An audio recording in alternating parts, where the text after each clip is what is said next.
आज पढ़ाऊंगी triangles. Triangle किसे कहते हैं? एक ऐसा फिगर, पहली बात जो एनक्लोज्ड हो, ठीक। दूसरी बात जिसमें 3 साइड्स हो और 3 वर्टेक्स हो, ए बी सी। एक वर्टेक्स ये A, this is B and this is C. Vertex किसे कहते हैं? अगर हमने ये 2 लाइन सेगमेंट बनाए, दोनों लाइन सेगमेंट जिस जगह पर मीट करते हैं उसे हम वर्टेक्स कहते हैं। तो यहाँ पर हमारे 3 वर्टेक्स हो गए, ए बी एंड सी, ठीक। तो vertex A B C. Next is a that is called side. इसमें 3 साइड हैं, एक ए बी, एक बी सी और एक सी। नेक्स्ट होता है एंगल। इसमें 3 एंगल हैं, एंगल ए, एंगल बी और एंगल सी। इस एंगल ए को लिखने के और भी 3 तरीके हैं। एक मैंने बता दिया यहाँ पर कि एंगल ए लिख सकते हो। जिस भी एंगल की बात करते हैं उसको हम बीच में लिखते हैं। बाकी जो 2 अल्फाबेट बचे, एक बी बचा एक सी बचा, एक बार बी इधर कर दो, सी इधर कर दो, अगली बार सी इधर कर दो, बी इधर कर दो, ठीक।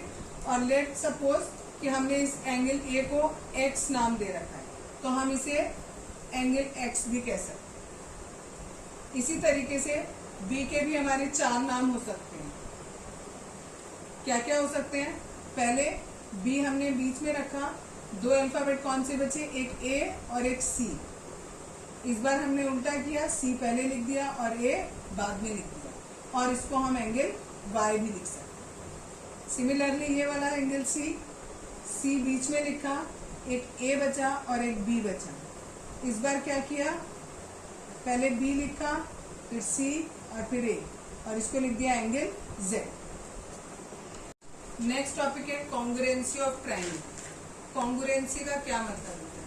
कॉन्ग्रुएंसी से पहले हम लोगों ने छोटी क्लास में, क्लास 7th में हमने पढ़ा है, एक चीज पढ़ी थी सिमिलर ट्रायंगल और एक थे कॉन्ग्रुएंट ट्रायंगल।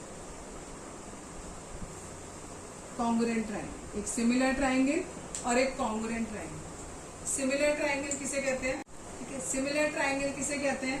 सिमिलर ट्रायंगल में हमारी खाली शेप सेम होती है।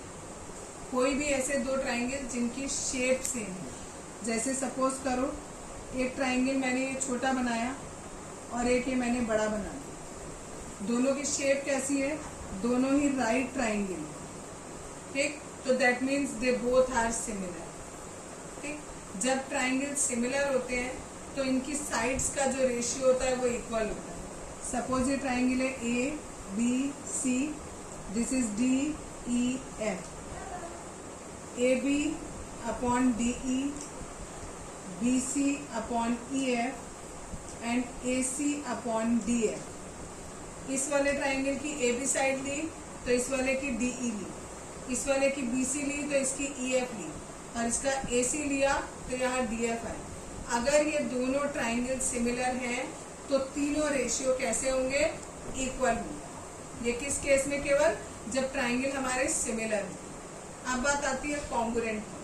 कॉन्ग्रुएंट का मतलब होता है सेम शेप एंड साइज। इसमें दोनों चीजें इक्वल, यानी आपका शेप और साइज दोनों इक्वल।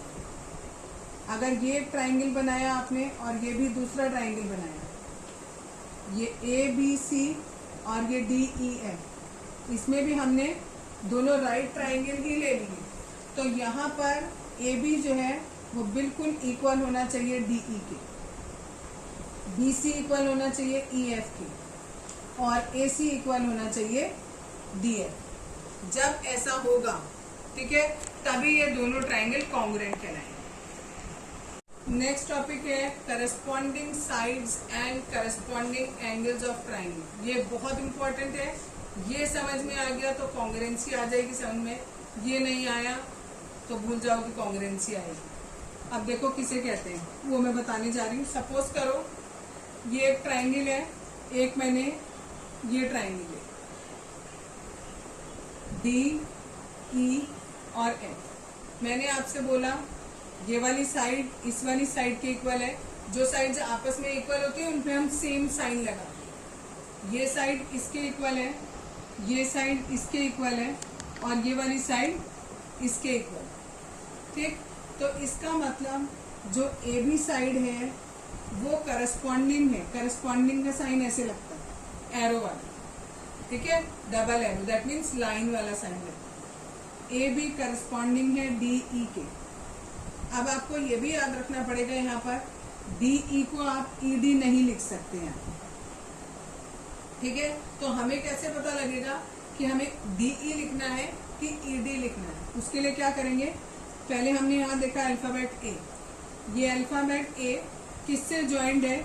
एक ऐसी दो लाइन से ज्वाइन है जिस पर एक पर सिंगल मार्क है और एक पर ट्रिपल मार्क है। तो हम इस वाले में भी वही ढूंढेंगे जिसमें एक सिंगल मार्क है और एक ट्रिपल मार्क है। तो कौन सा वर्टेक्स ऐसा है जो एक सिंगल मार्क और एक ट्रिपल मार्क से कनेक्टेड है? वो कौन सा है? डी। तो ए की जगह आएगा डी। सिमिलरली बी वाला चेक करेंगे। बी वाला हमारा किससे कनेक्टेड है? एक सिंगल मार्क, एक डबल मार्क। तो यहाँ पर भी हम यही देखेंगे, ये वाला है एक सिंगल मार्क, एक डबल मार्क। तो हम लिखेंगे इसको ई लिख दिया हमने, बी की जगह ई लिख दिया, ठीक है। अब अगला देखो, इसी की दूसरी साइड दिखाती हूँ। अगर मैंने लिखा ए सी, ये किसके करस्पॉन्डिंग होगा? अभी मैंने ए बताया था, ए डी के करस्पॉन्डिंग है, ठीक। अब मुझे ये देखना है ये सी किसके करस्पॉन्डिंग है। सी वाला किससे कनेक्ट है? जहां डबल और ट्रिपल लाइन है। यहाँ डबल और ट्रिपल लाइन कौन कनेक्ट है? एफ। तो यानी जो सी है वो एफ के करस्पॉन्डिंग है। यानी हमने ये देखा, अगर हम ए देख रहे हैं, ए वाला करस्पॉन्डिंग है किसके? डी के, बी वाला ई के और एफ वाला सी के करस्पॉन्डिंग है। या यहाँ पर सी वाला एफ के, वो भी लिख सकते हैं, ठीक है। अब अगर मैं साइड लिखती हूँ बी सी, तो बी वाला किसके करस्पॉन्डिंग था? ई के। तो बी की जगह मैंने लिखा ई। सी किसके करस्पॉन्डिंग है? एफ के। तो मैं यहाँ लिखूंगी एफ, ठीक है। ये करस्पॉन्डिंग सीखना बहुत ज्यादा जरूरी है। एक और एग्जाम्पल दे रही हूं। अब मैंने क्या किया,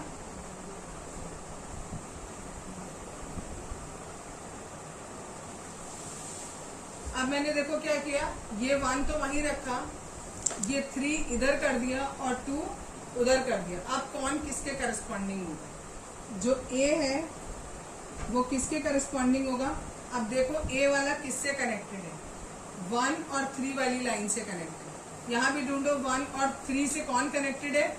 ई कनेक्टेड है। तो अब ए के करस्पॉन्डिंग कौन हो जाएगा? ई हो जाएगा। सिमिलरली बी वाला देखो, बी किसके करस्पॉन्डिंग है? बी किससे कनेक्टेड है? 1 से और 2 से। 1 से और 2 से कौन कनेक्ट है? डी। तो उसकी जगह लिखेंगे डी। अब सी वाला किससे होगा? ऑब्वियसली जब हमारा यहाँ ये 2 हो चुके तो तीसरा जो बचेगा वही आएगा, लेकिन आप फिर भी चेक कर सकते हो। सी वाला किससे कनेक्ट था? 2 और 3। ये भी किससे कनेक्ट है? 2 और 3 से कनेक्ट। अब अगर हमें ए बी का करस्पॉन्डिंग चाहिए तो वो क्या हो जाएगा? ए बी का करस्पॉन्डिंग, ए किसके करस्पॉन्डिंग था? ई के, और बी किसके था? डी के। तो यानी ई डी साइड है। अगर मैं यहाँ लिखूं बी सी, बी किसके करस्पॉन्डिंग है? डी के, और सी किसके करस्पॉन्डिंग है? एफ के। सिमिलरली अगर मैंने ए सी लिखा तो यहाँ क्या हो जाएगा? ए किसके करस्पॉन्डिंग है? ई के, और सी के किसके करस्पॉन्डिंग है? एफ के। अगर इसी को देखो, मैं ए सी की जगह मैं इसको सी ए लिख देती तो फिर बदल जाता। सी ए में क्या होता? सी किसके करस्पॉन्डिंग है? एफ के, और ए वाला किसके है? ई के। अब बताऊंगी तुम्हें corresponding parts of congruent triangle. अभी मैंने तुम्हें बोला कि ट्राइंगल ए बी सी, अभी इससे पहले जो बताया था उसको मैंने कहा कॉन्ग्रुएंट है। कॉन्ग्रुएंसी का साइन होता है ऐसे 2 सीधी लाइन बनाओ और उस पर लेटा हुआ एस बना दो, ठीक है। ये ट्राइंगल करस्पॉन्डिंग है डी ई एफ की, ठीक है। अगर कहीं ऐसा लिखा होता है तो दैट मीन्स ये ए वाला जो एंगल है ये डी के करस्पॉन्डिंग है, ये बी वाला ई के है, और ये सी वाला एफ के है। अगर मैं यहाँ पर सीक्वेंस चेंज कर दूँ, सपोज मैं यहाँ लिख दूँ एफ डी ई, तो अब क्या हो जाएगा? अब ये ए वाला एफ के करस्पॉन्डिंग हो जाएगा, बी वाला डी के, और सी वाला ई के करस्पॉन्डिंग। ठीक है, मैं अभी क्या बताने जा रही हूँ, करस्पॉन्डिंग पार्ट्स। करस्पॉन्डिंग पार्ट अभी हमने देखा था एंगल ए किसके करस्पॉन्डिंग बताया था मैंने, एंगल एफ के, इस वाले फिगर के हिसाब से बताया। एंगल बी किसके करस्पॉन्डिंग है, एंगल डी के, और एंगल सी किसके करस्पॉन्डिंग है, एंगल ई के। अगर मैं ऐसी साइड लूं जो ए बी साइड हो, देखो ये दोनों शुरू की साइड ली तो ये भी दोनों शुरू के ले ली, ये किसके करस्पॉन्डिंग, एफ डी। ये दो लास्ट के लिए बी सी, अगर लास्ट के ले रहे हैं तो बी सी, ठीक है, तो किसके करस्पॉन्डिंग हो जाएगा, डी ई के। अगर ये और ये ले रही सी ए, अब देखो मैंने पहले लिया है सी, तो यहां भी पहले ये वाला लूंगा, ई एफ। ठीक है, ये 6 के 6, यहाँ पर मैंने एफ लिख दिया था बच्चे, ई होगा। ठीक है, ई यहाँ डी ई और यहाँ ई एफ। ठीक, ये 6 के 6 तीन एंगल और ये तीन साइड, इनको हम कहते हैं करस्पॉन्डिंग पार्ट्स। ठीक, corresponding parts of congruent triangle. ये दोनों ट्राइंगल कैसे थे, कॉन्ग्रुएंट थे, और ये उनके क्या है, पार्ट्स। ठीक है, और आप इसको शॉर्ट फॉर्म में कहते हो C P C T, that is corresponding parts of congruent triangle. इसका बहुत ज्यादा यूज करेंगे हम CPCT का, जब हम क्वेश्चन सॉल्व करेंगे। जब क्वेश्चन सॉल्व करेंगे तो एक बार दोबारा याद दिला दूंगी कि क्या चीज थी। अभी ध्यान रखो आप कि ये तीन एंगल और ये तीन साइड जो हमने बताया कि कौन किसके करस्पॉन्डिंग है, इन्हें हम कहते हैं करस्पॉन्डिंग पार्ट्स। ठीक, और किसके हैं ये पार्ट, कॉन्ग्रुएंट ट्राइंगल्स के। ठीक, नेक्स्ट चीज है आपकी criteria for congruency of triangle. आप कब कब कह सकते हो कि दो ट्राइंगल हमारे कॉन्ग्रुएंट हैं, अगर ये ट्राइंगल एक बनाया और एक ये ट्राइंगल बनाया। ये ट्राइंगल इस ट्राइंगल के कॉन्ग्रुएंट कब कब हो सकता है, उसके लिए 4 कंडीशंस है हमारी, उन कंडीशन को हम क्राइटेरिया बोलते हैं। ठीक, पहली कंडीशन है SSS, that means side side side, यानी इस ट्राइंगल की एक साइड इस ट्राइंगल की किसी एक साइड के इक्वल हो। जरूरी नहीं है कि ये और ये वाली ही इक्वल हो, कोई सी भी इसकी एक साइड इसकी एक साइड के इक्वल हो, दूसरी दूसरे के और तीसरी तीसरे के इक्वल हो, तो हम इसे क्या कहते हैं, SSS। जैसे हमने सपोज कर लिया ये इसके इक्वल, ये इसके इक्वल और ये वाली इसके इक्वल, तो that is SSS criteria. Second criteria होता है ASA। ASA का मतलब है एंगल साइड एंगल। एक ये था ट्राइंगल, एक ये था, एक ये साइड ली, ये वाली साइड सपोज इस वाली साइड के इक्वल, साइड के सॉरी पहले मुझे एंगल लेना था, मैंने साइड ले लिया, कोई बात नहीं, तो मैं यहाँ पर SAS कर देती हूँ, बाद में तीसरा बताया। साइड एक ले ली, उसके बाद हमें कौन सा चाहिए, एंगल।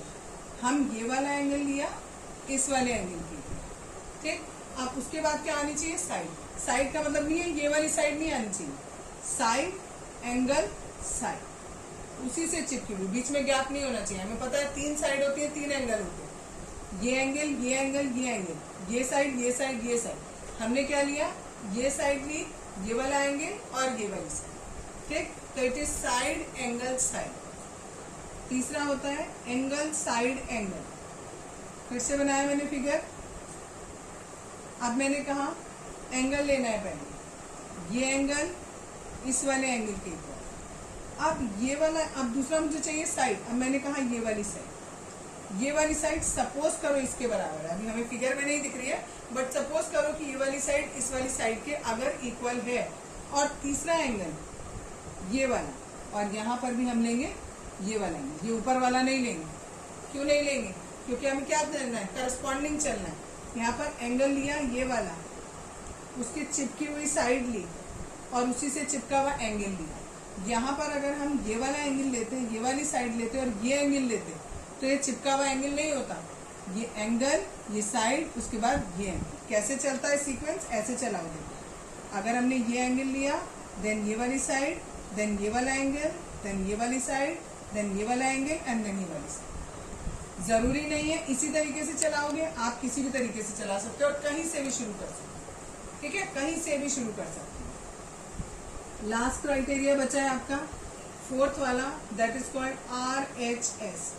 इसमें हमारा फिक्स है कि जो दो ट्राइंगल हमारे पास हैं वो दोनों के दोनों कैसे होने चाहिए, कॉन्ग्रुएंट होने चाहिए, वो सॉरी राइट ट्राइंगल होने चाहिए। दैट मीन्स एक एंगल 90 का होना ही होना चाहिए, ये बात बिल्कुल फिक्स है। ठीक है, अब 90 वाला तो फिक्स हो गया, यानी जो एंगल है वो हमारा फिक्स हो गया, यानी R जो था वो हमारा हो गया।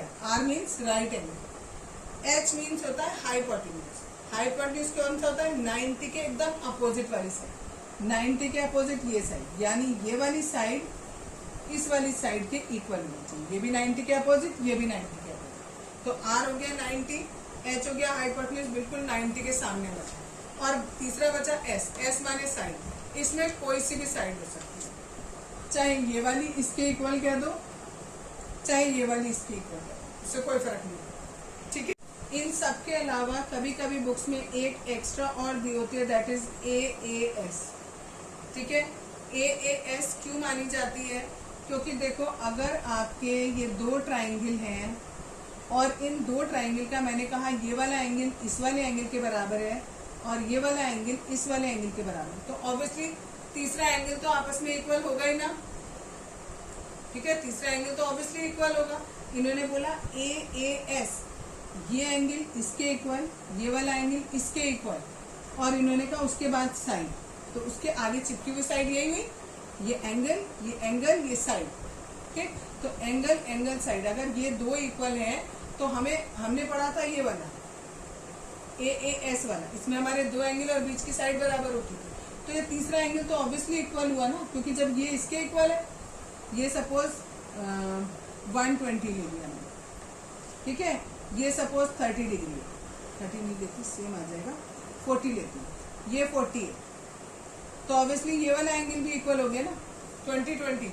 ठीक है, तो क्योंकि दो एंगल पहले से इक्वल है इसलिए तीसरा एंगल भी आपस में इक्वल होता है, तो आप AAS से भी दो ट्राइंगल को कॉन्ग्रुएंट कह सकते। एग्जाम्पल नंबर 1 ट्राइंगल वाले चैप्टर का, ये फिगर हमें क्वेश्चन में गिवन किया हुआ है, ये साइड इस साइड के इक्वल है और ये वाली साइड इस साइड के इक्वल है, इतना हमें क्वेश्चन में गिवन किया और हमें प्रूव करना है ये नीचे वाला ट्राइंगल इस ऊपर वाले ट्राइंगल के कॉन्ग्रुएंट है।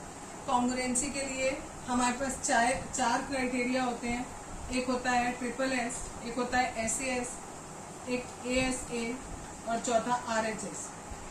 इस वाले क्वेश्चन में हमें ऑलरेडी दो साइड इक्वल दे रखी है, जब दो साइड इक्वल दे रखी है तो ये दोनों हमारे काम नहीं है, इन दोनों में से हमें कोई एक अप्लाई करना होगा। दो साइड इक्वल दिए, कंटिन्यूटी वाली दो साइड इक्वल दिए, इनके बीच में ये एंगल एक आ रहा है, या तो हम इस एंगल को इक्वल कर दें या फिर हम ये वाली जो तीसरी साइड बची है इसको इक्वल कर दें। साइड को इक्वल करने का हमारे पास कोई ऑप्शन नहीं दिख रहा, एंगल हमारे आराम से इक्वल हो रहे हैं क्योंकि ये वर्टिकली अपोजिट एंगल, तो हमने कहा ये वाली साइड ली, ये वाला एंगल लिया और ये वाली साइड, ये साइड इसके बराबर, ये साइड इसके बराबर और ये वाला एंगल इस वाले एंगल के बराबर, तो दोनों ट्राइंगल हमारे कॉन्ग्रुएंट हो गए। जब भी हमारे दो ट्राइंगल कॉन्ग्रुएंट हो जाते हैं तो उसके जितने भी 6 एलिमेंट होते हैं वो आपस में बराबर होते हैं। ठीक, दोनों ट्राइंगल कॉन्ग्रुएंट हो गए, इसके 6 के 6 एलिमेंट हमने लिख दिए कि ये क्या होंगे, आपस में बराबर होंगे। अब हमें क्वेश्चन में बोला गया है, पहला पार्ट तो हमें क्वेश्चन में यही बोला था कि बताओ दोनों ट्राइंगल कॉन्ग्रुएंट शो करके दिखाओ, वो हमने कॉन्ग्रुएंट शो कर दिए। आप यहाँ पर लिखोगे भी लास्ट में this triangle is congruent to this, reason भी दोगे बाय SAS। ठीक है, और ये सारी बातें लिख सकते हो और इन सारी बातों के आगे आपको लिखना होता है by CPCT, that is corresponding part of congruent triangle. कल बताया था इन 6 के लिए आपको हर क्वेश्चन में 6 की 6 बातें लिखने की जरूरत नहीं है, ये भी मैं अभी स्टार्टिंग कर रही हूँ इसलिए मैं आपको 6 की 6 लिख के दिखा रही हूँ। अदरवाइज जो क्वेश्चन में बोला है केवल उत्तर लिख के दिखाओ, दैट्स इट, और लास्ट में लिख दो बाय CPCT। ये हमने 6 की 6 लिखी, हमें इससे क्या फायदा हुआ, हमारा जो सेकंड पार्ट है उस सेकंड पार्ट में हमें बोला है कि AD को आप पैरेलल करके दिखाओ BC के। ठीक है, अगर कोई दो लाइन पैरेलल है, ठीक, तो हमें पता है ये और ये अल्टरनेट एंगल होते हैं। ठीक, अगर हम अल्टरनेट एंगल को इक्वल कर दें तो ये लाइन और ये लाइन पैरेलल हो जाएगी। ठीक, सिंपल सी बात, फिर से देखो, अगर दो लाइन पैरेलल होती हैं तो हम कहते हैं ये वाला एंगल इस एंगल के इक्वल, अल्टरनेट एंगल। अगर हमें ये पहले से पता है कि ये एंगल इस एंगल के इक्वल है तो ये लाइन और ये लाइन पैरेलल हो जाएगी। तो अभी हमें इन दोनों को पैरेलल करना है, एक लाइन ये है और एक लाइन ये है। और अभी इससे ऊपर हमने ये वाला प्रूफ किया एंगल ए एंगल बी के बराबर है, यानी that means this angle is equal to this angle. और ये एंगल कैसे है? अल्टरनेट एंगल है। अल्टरनेट एंगल इक्वल है, that means this line is parallel to this line. Example number 2 देखो, दिया है A B is a line segment और एक लाइन हमने ड्रॉ करी है perpendicular bisector to A B. Perpendicular bisector का मतलब 90 डिग्री भी है और बाइसेक्टर का मतलब दो इक्वल पार्ट में डिवाइड भी करनी है। तो that means this portion is equal to this portion and this angle is equal to 90 degree. और हमें प्रूफ ये करना है कि एक पॉइंट लिया आपने इस लाइन एल पर, कोई भी पॉइंट ले लो, ऊपर भी ले सकते हो नीचे भी ले सकते हो, और आपका ये जो पॉइंट है ये ए और बी से बराबर डिस्टेंस पर है, यानी ये वाला डिस्टेंस और ये वाला डिस्टेंस हमको बराबर प्रूफ करना। ठीक है, तो सबसे पहले हम देखेंगे हमें गिवन क्या है। ये एंगल 90, ये एंगल 90, ये वाली साइड और ये वाली साइड, दो चीजें हमें गिवन है। ठीक है, ये एंगल गिवन हो गया, ये साइड, ये एंगल इसके इक्वल और ये साइड इसके। दो क्राइटेरिया हमें दे दिए एंगल और साइड वाले। हमारे पास चार होते हैं, एस एस एस होता है, आर एच एस होता है।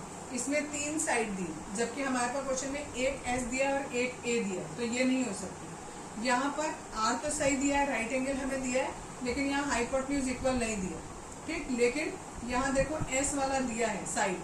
ठीक है, तो एक बार को आप इसको भी कंसिडर कर सकते हो, लेकिन ये वाली पॉसिबल नहीं है।